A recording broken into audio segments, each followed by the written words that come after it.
Priez pour moi. Toi, papa, les enfants, priez. Parce qu'ici, en Amérique, on nous chasse comme des animaux. Kofi, qu'est-ce qui se passe? Tu nous avais dit que tu travaillais bien. J'ai menti, maman. Tout était un mensonge. Mon Dieu, mon fils.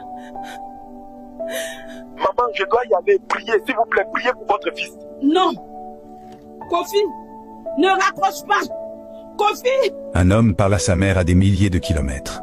Il ment pour la rassurer, comme on ment pour survivre. Hier, ils ont pris Marcus et toute son équipe, 15 personnes, devant le restaurant sur la 5e avenue, en plein jour. Mon cousin à Chicago, ils l'ont embarqué à 5 heures du matin. Tu vas dire quoi à ta famille? J'ai échoué en Amérique? Au moins, je serai vivant.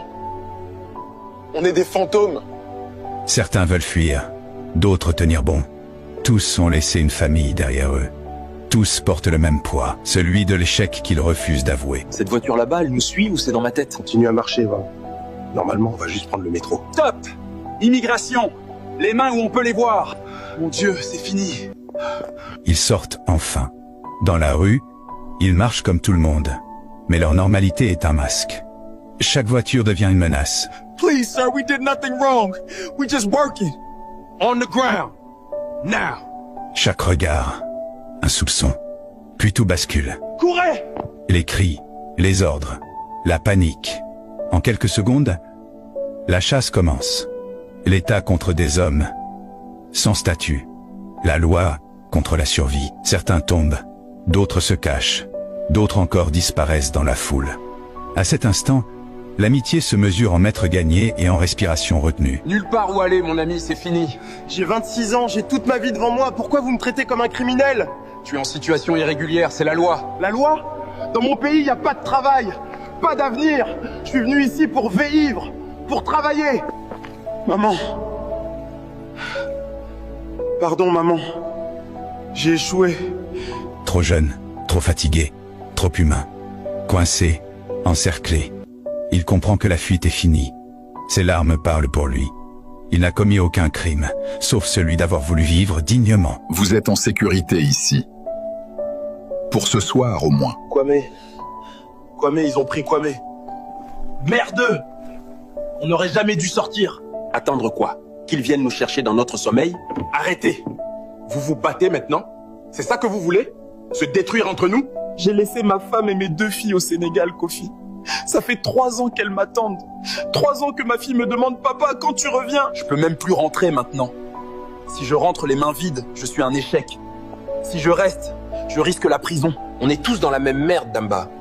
Moi, j'envoie 200 $ par mois à ma mère malade. Si je suis déporté, qui va payer ses médicaments? Les autres survivent. Ils trouvent refuge dans un sous-sol d'église.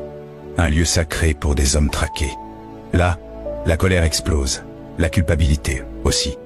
Ils pensent à celui qui manque, à ceux qu'ils ont laissés au pays. Vous savez ce qui me tue? C'est pas la peur d'être déporté. C'est la honte. La honte de rentrer au pays comme un raté. Ah. T'es pas un raté, Jean-Paul. Ah non? J'ai promis à ma mère que j'allais réussir en Amérique. Elle a vendu son terrain pour payer mon voyage. Réussir. Je lave des assiettes 14 heures par jour pour 5 $ de l'heure. Au moins, tu laves des assiettes. Moi, je ramasse des déchets. Des déchets d'Américains. On s'est tous fait avoir par le rêve américain. Ce rêve, c'est un mensonge. Peut-être que le rêve existe, mais pas pour nous. Pas pour les Noirs sans papier. Enfin, il parle de honte, de sacrifice, de vie d'avant. Professeur, devenu éboueur. Père absent devenu pourvoyeur invisible.